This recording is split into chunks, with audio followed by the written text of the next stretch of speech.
Gente boa de Deus, estamos aqui novamente no podcast Reino de Amigos e hoje nós temos a grata satisfação de estar conosco aqui o nosso querido reverendo Arival Dias Casimiro.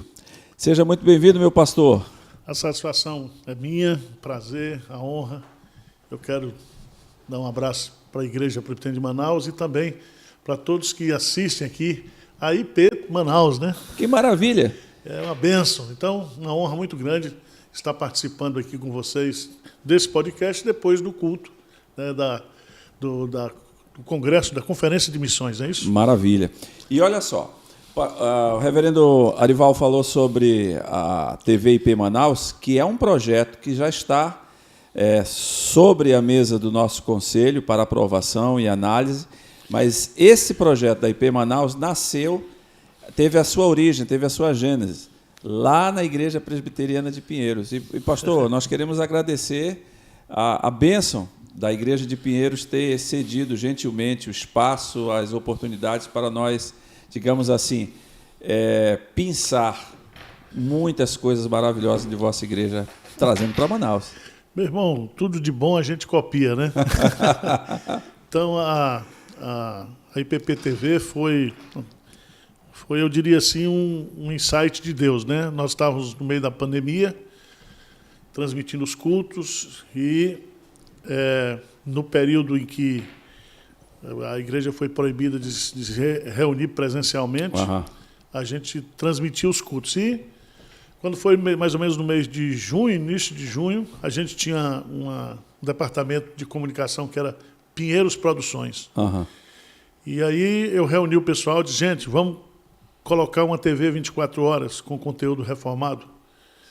E não tem dinheiro, né?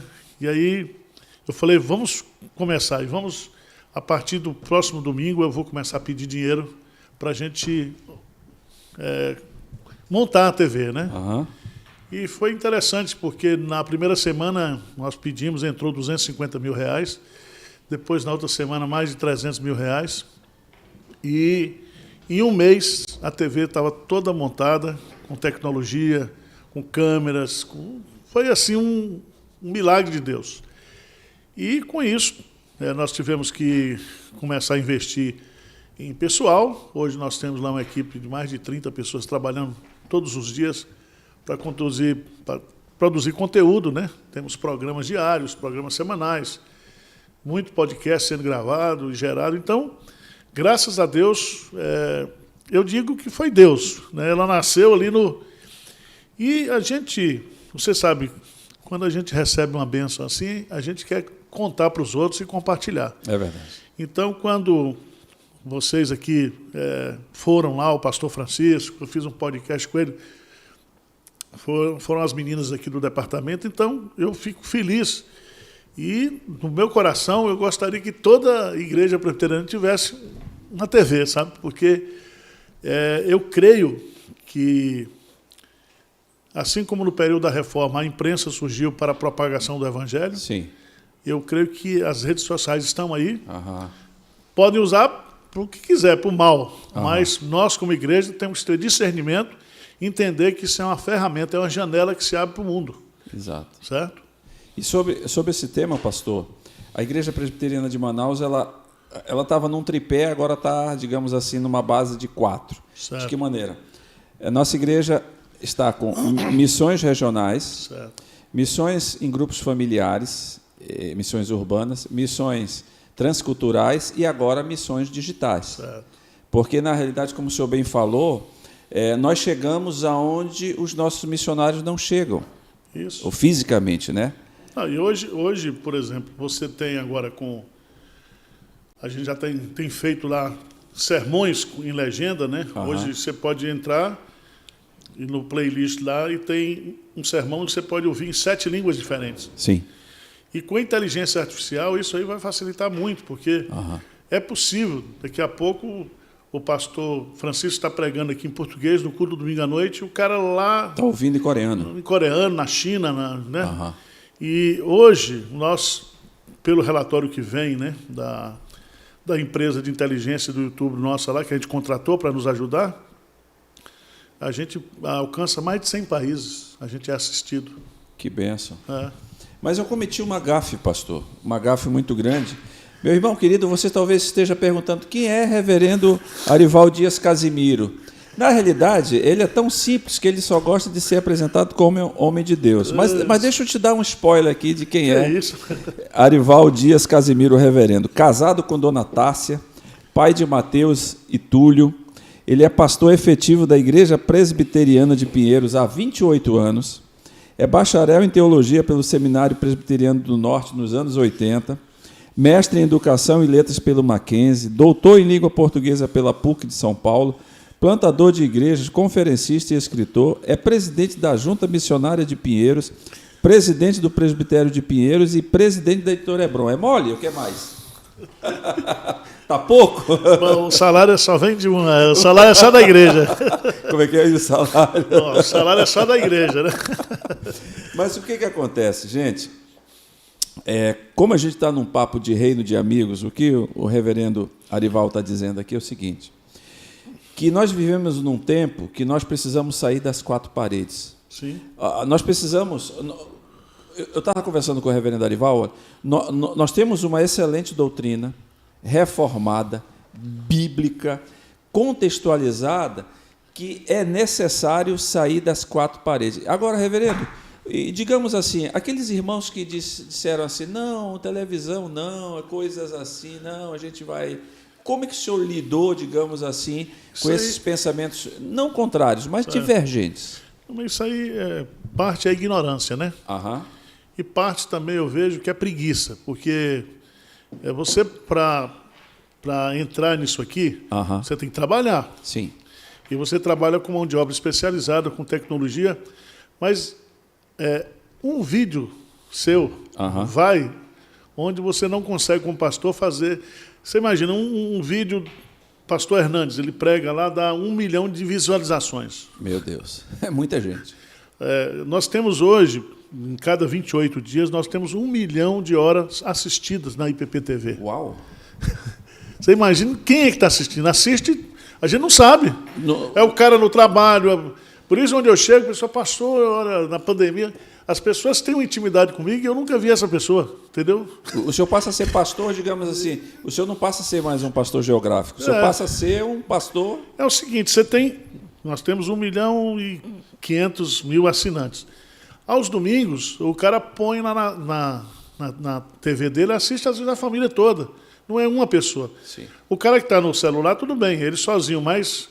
As pessoas mandam fotos, né, e tudo. Então, eu vou dizer o seguinte, se nós orarmos a Deus pedindo discernimento dos tempos, você vai descobrir que essa é uma ferramenta que Deus deu para a igreja.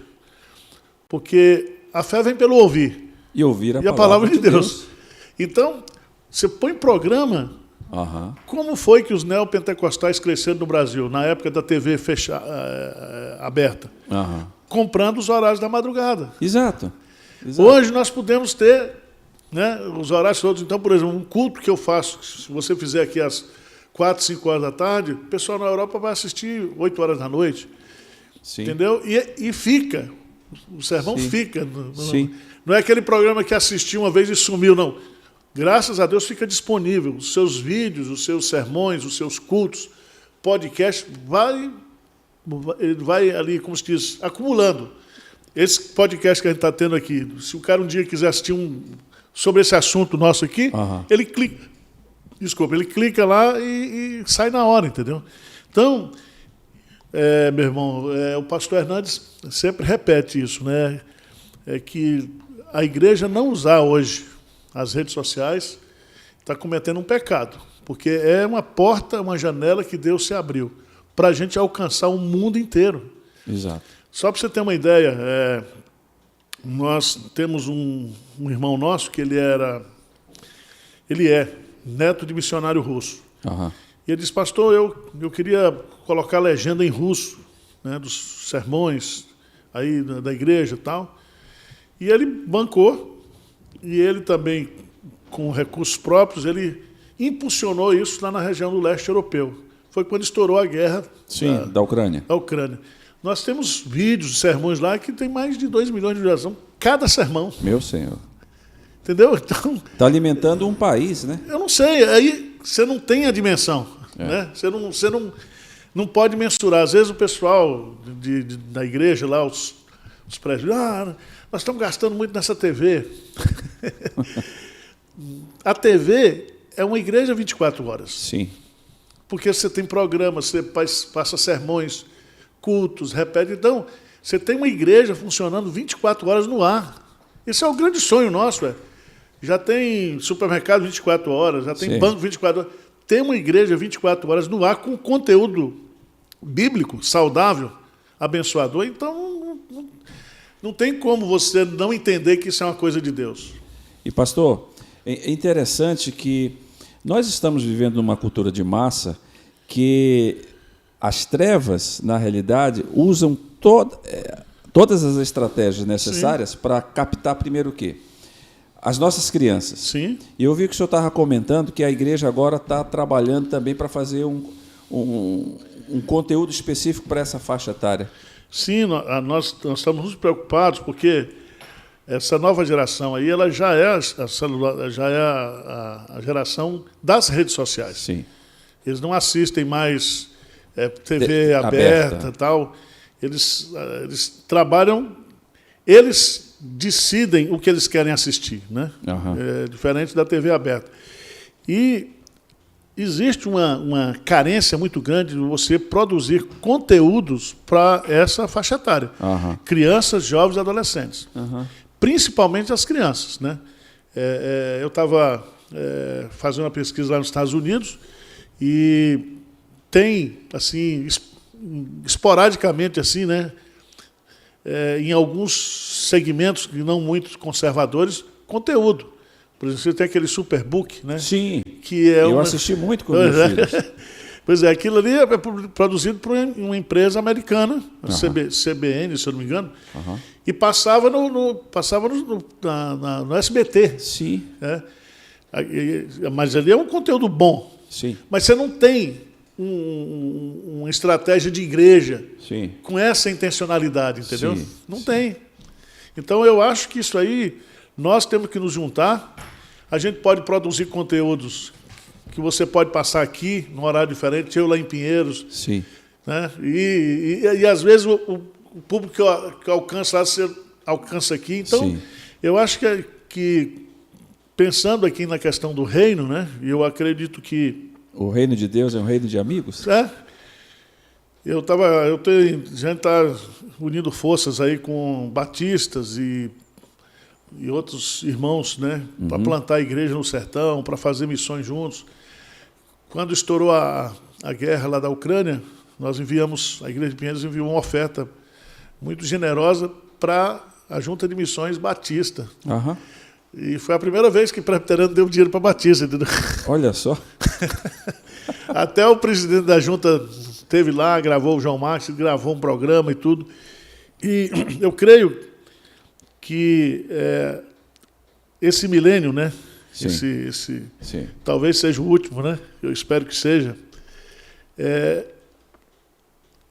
O aspecto denominacional vai ficar aquém e a força das igrejas locais se reunindo para fazer a obra de Deus. Aleluia.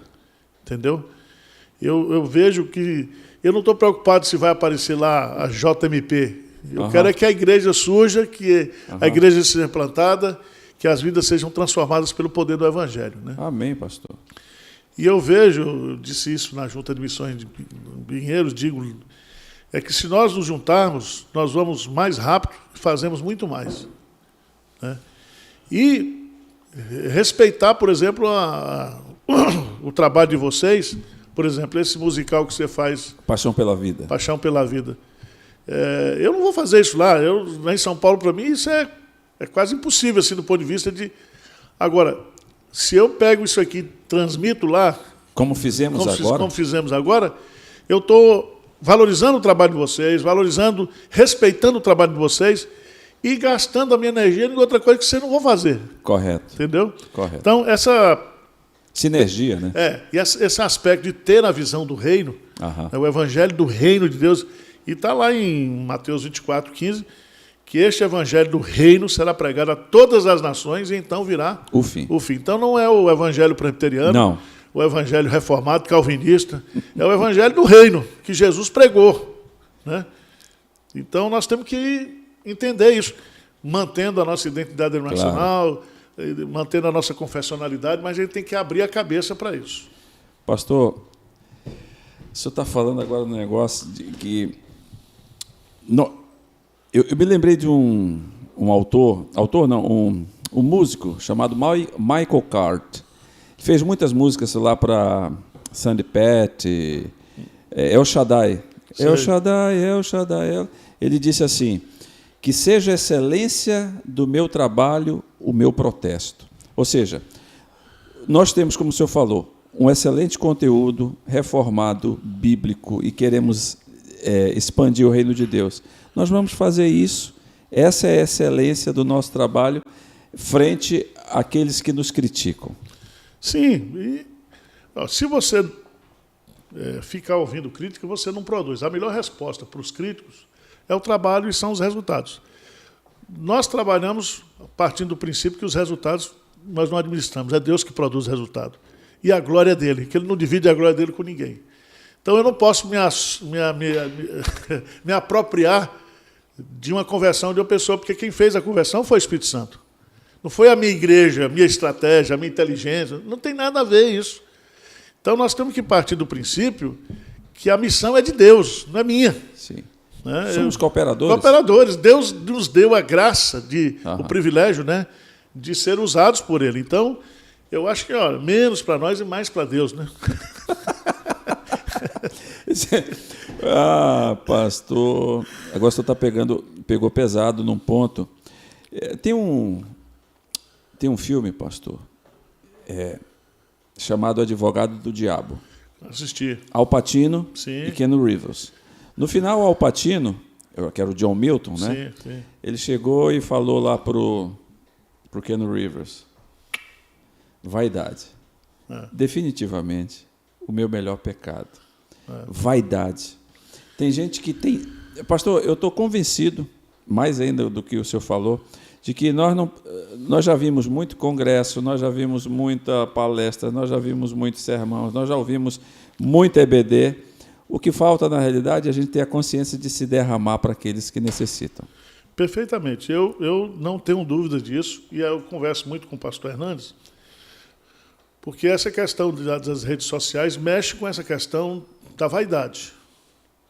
Né? Eu começo a olhar para você e avaliar você pela quantidade de seguidores que você tem. Fora os likes. Os likes. Então, isso é loucura. Sim. Aliás, Spurgeon diz que a soberba é loucura, e a soberba precede a ruína. A gente já tem um pouco de experiência de vida e também um pouco de conhecimento da palavra de Deus, que todos aqueles que cederam à vaidade foram destruídos. Sim. Foi a vaidade que expulsou Satanás da presença de Deus, né? Foi a vaidade que expulsou Adão do paraíso. E a gente vai observando na história que a vaidade vai destruindo, só vai fazendo vítimas.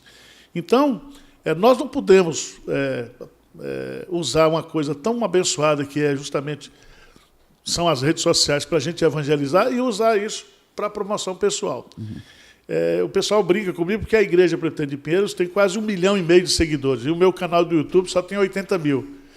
Entendeu?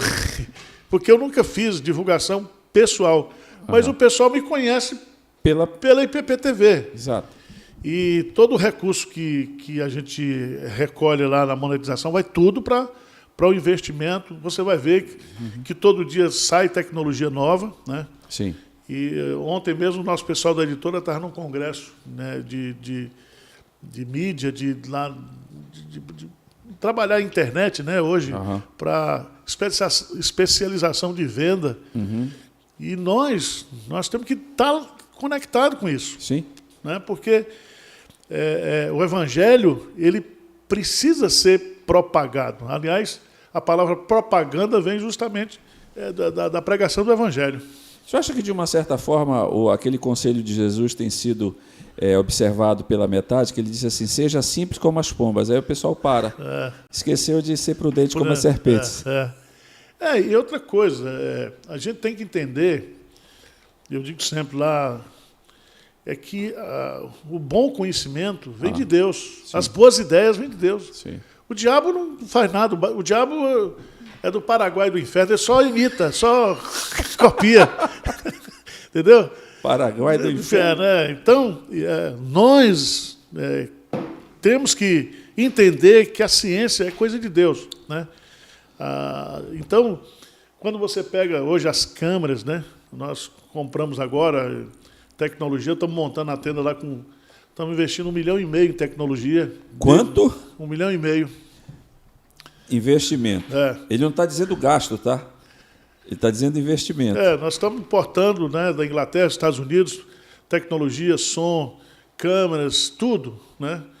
E, se Deus quiser também, eu não gosto muito não, mas vamos usar os telões de LED lá para poder facilitar e tudo. Vai ficar bom, se Deus quiser. Pastor, olhando para essa realidade, voltando àquele ponto que a Igreja de Pinheiros ofertou para uma junta missionária batista lá na Ucrânia, como que a gente hoje consegue, digamos assim, apesar de que seja difícil, mas não é impossível, derrubar muros de separação e construir pontes de conexões? Eu não estou falando apenas no nível institucional, mas no nível relacional do reino de Deus. Eu acho que a partir do momento que você tem uma visão de ministério, de igreja definido, isso une. O grande problema é que muitas vezes nós vamos nos unir para quê? A igreja de Pinheiros e a igreja de Manaus. Vamos fazer uma parceria aqui. Se nós não tivermos uma visão semelhante, nós nos unimos. Se eu estiver preocupado aqui, que é o reverendo Francisco, que vai ser a igreja aqui que vai crescer e a minha não vai crescer lá, pronto. Acabou. Então, eu entendo, se a gente tem, porque a gente não trabalha com visão, com propósitos. Né? O que nos une são os propósitos. Então, a Igreja Presbiteriana de Pinheiros, desde 1998, nós definimos que nós queremos ser uma grande igreja missionária. Quando você fala grande aí, grande de acordo com a vontade de Deus, que Ele é o dono da igreja. O sapato é Ele que faz. Então, como é que a gente... Uma demonstração disso, mais de 60% dos recursos que entram na igreja vai para isso. Nós gastamos 30% com a gente. Agora nós estamos com esse desafio de construção, de tudo lá, a gente não fechou nenhum campo missionário. Nós não vamos usar o dinheiro da missão, porque nós entendemos que Deus, ele honra aquelas igrejas que seguem essa visão. Porque quando a gente fala de igreja missionária, nós estamos falando o óbvio. Sim. O redundante, porque a igreja existe para a missão. Sim. Né? A missão é de Deus e ela continua na terra para cumprir essa missão. E aí, se a gente não tiver isso bem firme, a gente acha que gastar dinheiro com um missionário não vale a pena, entendeu? É construir um templo. Vocês estão lá em Angola, nós estamos lá em Guiné-Bissau, estamos construindo um templo. A igreja estava há 30 anos orando para Deus construir. Tem uma escola com 300 crianças e não tinha um lugar para reunir.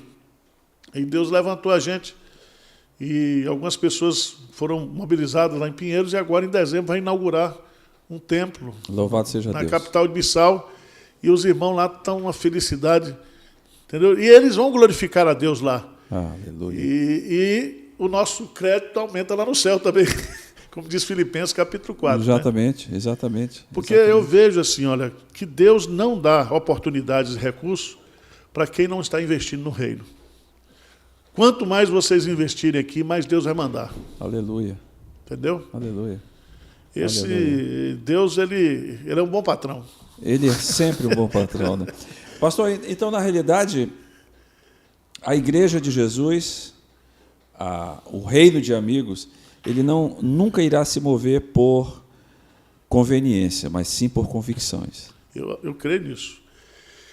E eu creio o seguinte, quando você começa a trabalhar com pastores que estão tendo sucesso ou tendo um ministério abençoado, essas pessoas são mais fáceis de você reunir. Exato. E eles são minorias.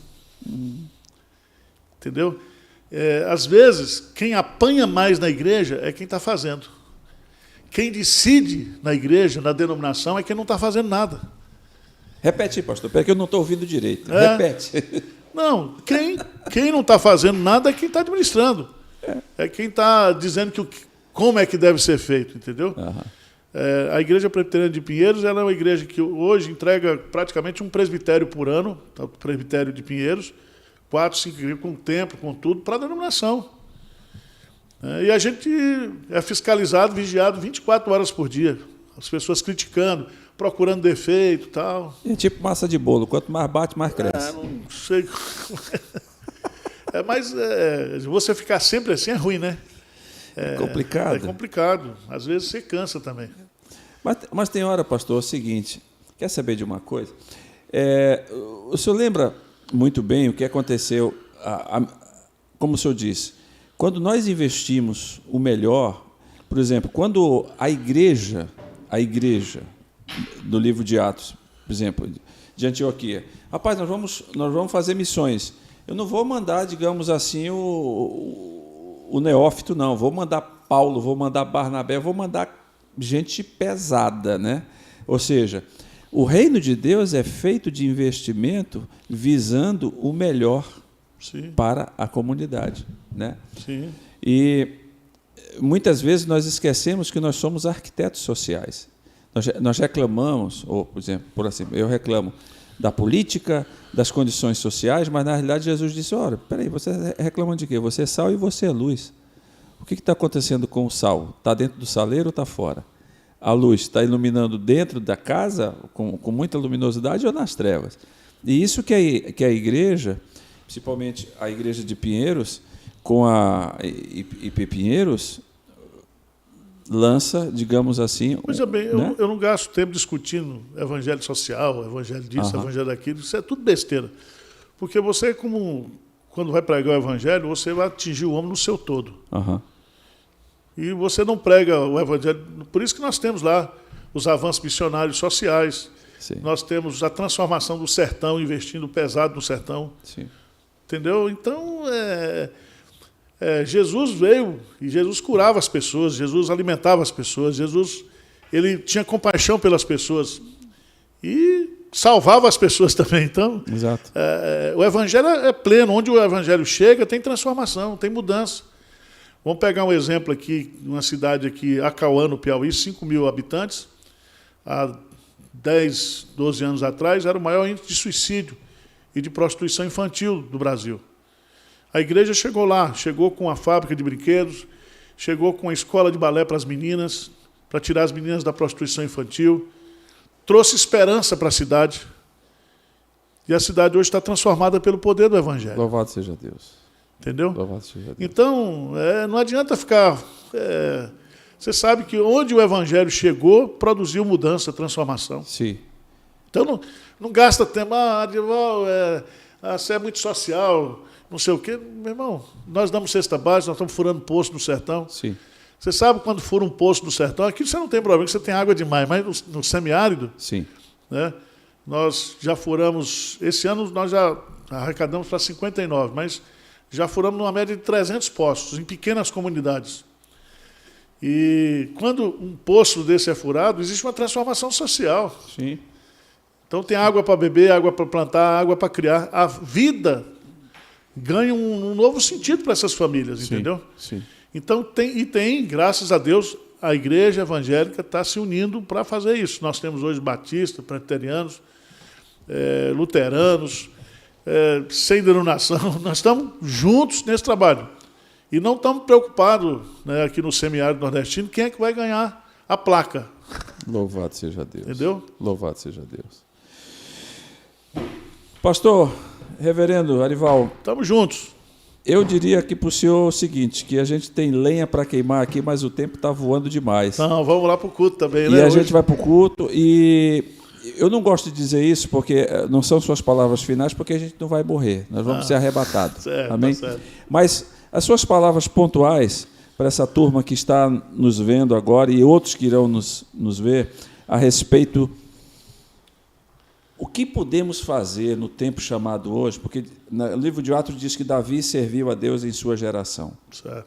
O que nós podemos fazer como reino de amigos para deixar essa mensagem, digamos assim, bem clara? Eu acho que a gente tem que primeiro buscar o reino de Deus em primeiro lugar.